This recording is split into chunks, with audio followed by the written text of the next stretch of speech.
All right, we're live. Thank you so much for joining me. I'm Mitch Goldberg, host of Be the Boss of Your Money. It's my webcast every single Monday through Thursday about the market, personal finance, give you a scoop, keeping you in the loop on what's going on in the world right now.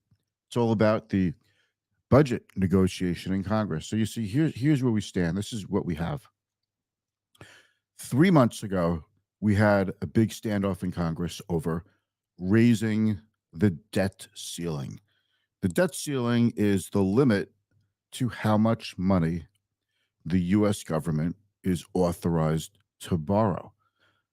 And if you don't raise the debt ceiling, and if you don't raise the debt ceiling, and if we need more money, for government needs more money, it has no place to go. So then the government has to make decisions like closing the government, actually shutting down non-essential services, sending people home, sending millions of government employees home.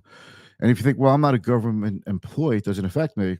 But think of all the services that we Americans get from the government, like applying for Social Security, like national parks, TSA. The government does a lot in the background. Not everything could or should be privatized. More importantly, the Federal Reserve won't even get the statistic it needs from Department of Labor and other government agencies that it needs to make decisions not just on interest rates, but on monitoring and regulating banks and the overall financial markets. It's a big deal. And I think it's something that has become so in the background that we think, well, it only exists like something out in the ether, very esoterically, so it's no big deal. But it is a big deal. Now, if the government shuts down, you won't feel it for a week or two. But eventually, more and more people will start to feel it. More and more people will have a complaint, and then the complaints will go louder, and people could start to become miserable. It'll affect the economy. It'll affect the stock market. It'll affect global trade. So if you work for a business that has anything to do with global trade, and odds are every business today, in a way, relies on global trade, even if you're a domestic business, then, even if you're a domestic business, then you're going to start to feel the pinch. Layoffs happen, companies go out of business, and it pushes us into a potential, I should say, pushes us into a recession. And right now, I don't think it would really take a whole hell of a lot to push the US economy into a recession. Now, current wisdom in the market is we could have a soft landing, meaning the economy slows down enough to bring down inflation. So a little bit of pain, but not quite enough to make us officially in a recession. That scenario is starting to go out the window because of a few reasons. In particular, the Fed has raised rates. Money supply is very tight. Cost of money is very high. It's really having an impact on the economy, on consumers in ways that you could see. Look at what mortgage rates are. Look what automobile loans are.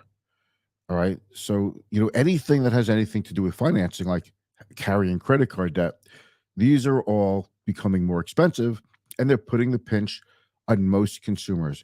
Now, the upper end of the wealth echelon, I really messed that up. The upper wealth echelon are not going to feel the pinch, and that's the way it typically works, unless you're talking about massive real estate development projects or things like that, where banks start to say, we're not financing these loans anymore because at these rates, they no longer make sense for us. It makes more sense for a bank to just park their money into short-term securities like T-bills earning 5.5% than it does to take money and loan it out to try to make more money. All right. So banks have become very disincentivized to make loans because just the economics don't make sense right now to make loans. And in the meantime, interest rates are still very low in checking accounts. So banks are still raking it in. They're still making a lot of money. So this is where we stand. That all affects the economy because the banking system is the central nervous system of the US economy. So budget deal. So, a few months ago, we had a fight over the raising the debt ceiling. We got it resolved. And here we are with the budget fight for that could cause a government shutdown. So why we just had this problem? Well, keep in mind the debt ceiling and the budget showdown are two different things. The debt ceiling raises the amount of money that the U.S. government could borrow. We borrow by issuing securities. We sell treasury bonds to investors. So we want to borrow. If the government wants to borrow $1 billion, it sells $1 billion worth of bonds at different maturities: 3-month, 6-month, 10-year, 20-year, 30-year bonds. Who buys them? People like us, investors. You could buy treasury securities, treasury bonds. You could buy them in your IRA. You could buy them in your individual account. Mutual fund managers who are managing bond portfolios could buy them. Endowment funds. There are a lot of people who buy them. The U.S. Social Security system. When the U.S. Treasury, when the Social Security system, when the Social Security Administration, when the Social Security, it's like a tongue twister. When the Social Security Administration, she sells seashells by the seashore. When it takes in money, it puts the money in treasuries while it waits to dole that money out. Social Security is a whole other topic. We're going to take a pass on that for now. We talk about that a lot here. So having said that, raising the budget ceiling gives the U.S. government the money to spend. But now you have to decide how that money gets spent. And that's where we are now. That is the budget debate. It's not about a ceiling. It's about how do we spend that money. Hardliners, Republican Party, they want more money for border security, and they want to make cuts to other programs. They want to cut funding to Ukraine, for example. Whereas most in Congress don't really want to have the cuts. They don't want to cut Medicare. They don't want to cut entitlements. And a lot of this has become a battle. And because of the state of the Republican House of Representatives, the Republican side, where they have a slight majority, there are a few hardliners that say to McCarthy, if you work with Democrats to get a budget passed that goes against what we want, we're going to put out a motion to vacate and fire you as the Speaker of the House. So McCarthy is in a tough position. Are you willing to give up the gavel, meaning give up the Speaker of the House position? Or are you going to make a deal to get some kind of budget through? Are you there to make a deal, or are you there to be a hardliner? We have to decide, and it is a debate that we obviously need to have it. We're here, so we're going to have the debate, regardless of which side of the aisle you're on. Now, the Senate has agreed on a budget deal, and they want for the Senate, they're ready to go. But they can't do it unless the House of Representatives agrees to it. So the only way it'll get in front of the House is if the Speaker of the House, Kevin McCarthy, says, we're going to vote on it. The belief is that if he did get a vote on it, the majority of House members would approve it. But he would have to obviously rely on a lot of Democrats to build that majority. But his small portion of the right wingers are saying, if you do that, we again will kick you out of your speaker position. Motion to vacate. So it's a tough position to be in. And at some point, something has to give. Now, the negotiation now is centering around, well, if the Senate offers up something, more money for border security, maybe that'll be a way to save face for these few Republican House members who will say, we're not voting for anything except for what we want. It could be a way to save face. If McCarthy does it, he pulls another rabbit out of a hat. That'll really give him a lot of respect that he, in fact, could help control his Congress, his caucus, whatever, and his team, his side of the aisle, and we go on. So we're going to see. But as of Thursday evening, while I'm speaking to you, if you're watching live or in the replay, we don't have a deal yet. The clock runs out the end of the month. October 1st is right around the corner. And it's hard to think that by Sunday we have a deal with only one weekday left this week. Now, I'm not saying that Congress can't work on the weekend, but they really are basically out of time. So unless somebody comes out and says, here's money for border security, and a lot of money for border security, I don't see how it gets done. And if you do that border security money, you might turn off some senators and House members, which makes it also tough to get the majorities you need. It's a really delicate dance, and we'll see how it goes. So if we have a government shutdown, you might see the market take a further dip. You might see the U.S. credit rating get downgraded again. It was downgraded, I think it was at 2011. S&P downgraded U.S. debt. Fitch downgraded it recently, and now Moody's says they could downgrade it.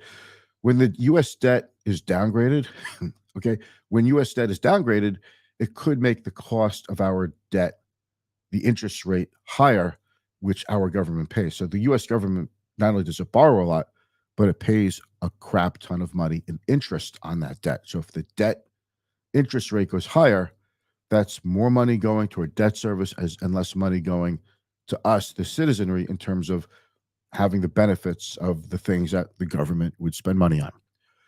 So that is where we are. Now, what's the deal with interest rates? Interest rates are going to keep hearing at the highest levels since 2006, 2007. The 10-year yield is about 4.6, almost 4.7. And the talk now, and this, look, we've been talking about this every day for the last couple of weeks. I said eventually we're going to start talking about a 5% handle on the 10-year Treasury. And that's not only is that becoming very a loud chorus today. You're a watcher of this live stream. We've been on this for a long time. But now we really could see it, and a lot more people are expecting that. And maybe it's just the self-fulfilling prophecy that we get there.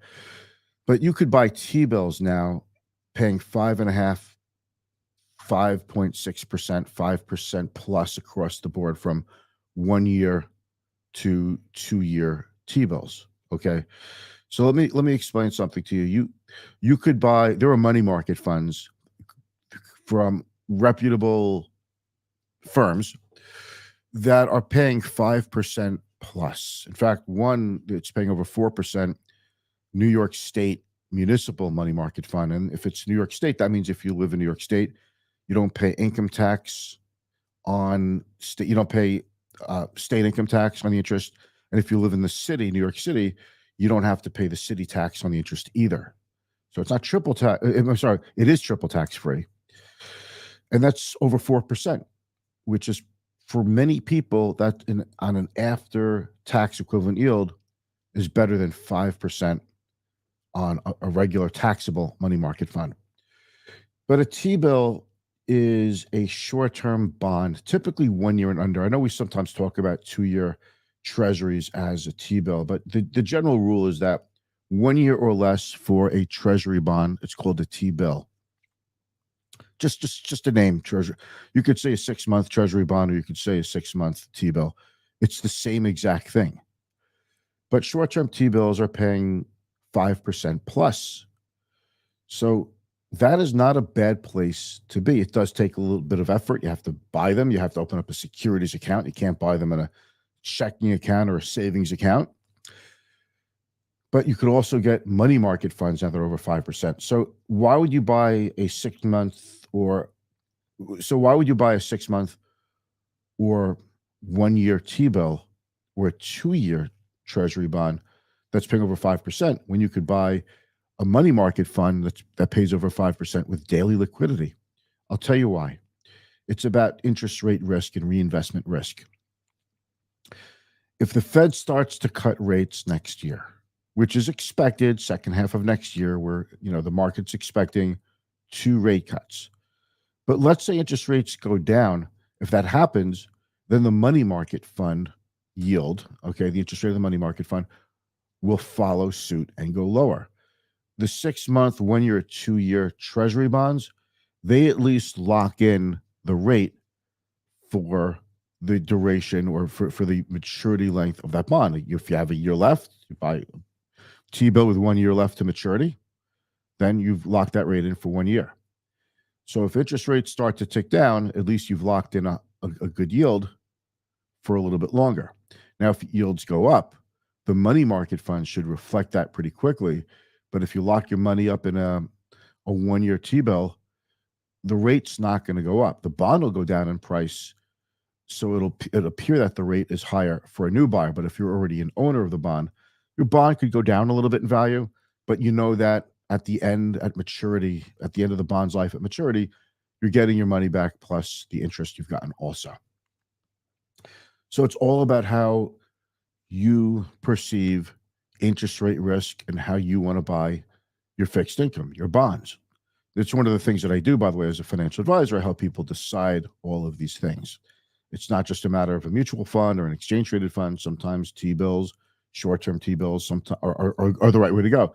Sometimes it pays to buy a longer-term T-bill, even though it's even though sometimes it pays to buy a T-bill that is further out, maybe 5 or 10 years out from maturity, even though the yield is lower than a 6-month or a 1-year T-bill, because it depends on how long you want to count on that interest rate. So that's how they work. Buying a T-bill is it's almost like buying a stock. It's you work with a financial advisor. Either the financial advisor buys them in your account, or you have a conversation, and the financial advisor will purchase them in your account. So that's the deal with bonds. And with short-term yields of 5% plus, either from money markets or T-bills, it's a pretty compelling place to keep your cash. And you might be thinking, and I can tell you a lot of investors are thinking this, many investors, especially big investors, they're thinking, why bother with the risk of the market, trying to decide what inflation is going to do, when I could just buy a 6-month T-bill paying over 5% and keep my money there? People are buying dividend paying stocks for 2.5%, 3%. Now you're getting 5% guaranteed in a T-bill because treasury bonds are backed by the full faith and credit of the United States. So you know what you're going to get out of it. You know what you're putting into it. It's a very compelling argument when you're facing a very uncertain economy and when you're facing an uncertain stock market. So there's the appeal. For treasury bonds, T-bills, and the like. Thank you so much for watching. It's Thursday, so I typically don't do the show on a Friday unless something really crazy happens in the market. So hopefully it'll be a calm day. But if you do see me tomorrow, then you just know that it was a crazy day in the market. All right. Have a great rest of your evening and catch you soon. Thanks.